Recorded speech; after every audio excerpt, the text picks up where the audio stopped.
Hello bachcho, let's read this question. The question says the angle of elevation of the top of a tower standing on a horizontal plane from a point A is alpha.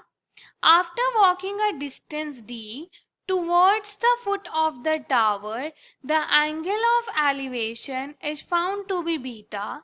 The height of the tower is option A d times sine alpha sine beta divided by sine of beta minus alpha. Option B d times sine alpha sine beta divided by sine alpha minus beta. Option C d times sine beta minus alpha divided by sine alpha sine beta. Option D times sine alpha minus beta divided by sine alpha sine beta. इस question में हमें angle of elevation दिया है tower के top का, और tower का है हॉरिजॉन्टल प्लेन पे है, एक पॉइंट ए है, वहां से एंगल ऑफ एलिवेशन अल्फा है। जब हम मूव करेंगे डी डिस्टेंस फुट टावर के फुट की तरफ, उसके बाद वहां से हम अगर एंगल ऑफ एलिवेशन देखेंगे तो वो बीटा होगा, तो हमें हाइट ऑफ टावर बतानी है। So for this firstly we see the key concept to solve the question. इस क्वेश्चन को सॉल्व करने के लिए हम कंसेप्ट यूज करेंगे that tan theta is equals to perpendicular divided by base,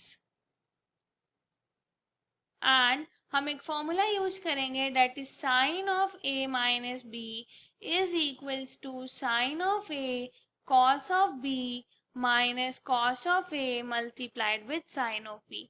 So we use this concept to solve the question. This question is of easy level. Let's start solving the question. सबसे पहले figure बनाएंगे, तो ये हमारा एक tower है, let us say it as BC और इसकी हाइट h है। यहाँ पे कोई पॉइंट है A, यहाँ से इसका एंगल ऑफ एलिवेशन हमें दिया है अल्फा, और उसके बाद हम मूव किए टावर की तरफ d डिस्टेंस, तो ये डिस्टेंस हमारे पास d है। लेटेस्ट से हम d पॉइंट पे पहुंच गए और यहाँ से जो हमें एंगल ऑफ एलिवेशन दिया है वो बीटा है, हम इसे dc को ज्वाइन कर देते हैं। ये हमें दिया है, हम लेट करते हैं ये जो dc है ये x है, और हमें फाइंड क्या करना है, हाइट h फाइंड करनी है।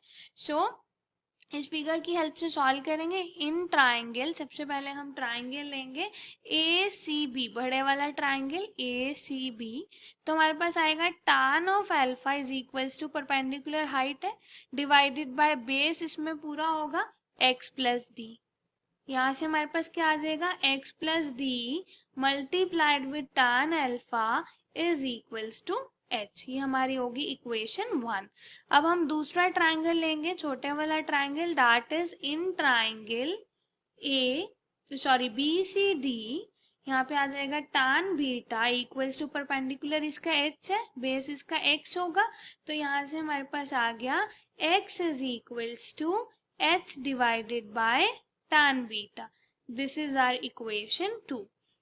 अब हम ये वाली वैल्यू x की इक्वेशन 1 में पुट करेंगे। So we have putting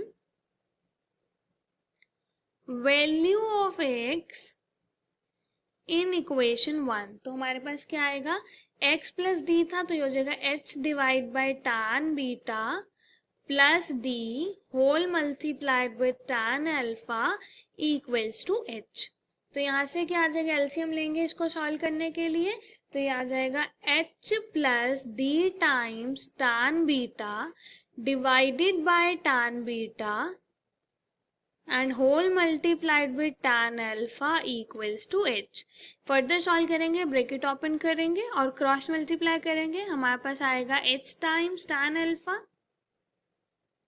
plus d times tan alpha tan beta equals to h times tan beta.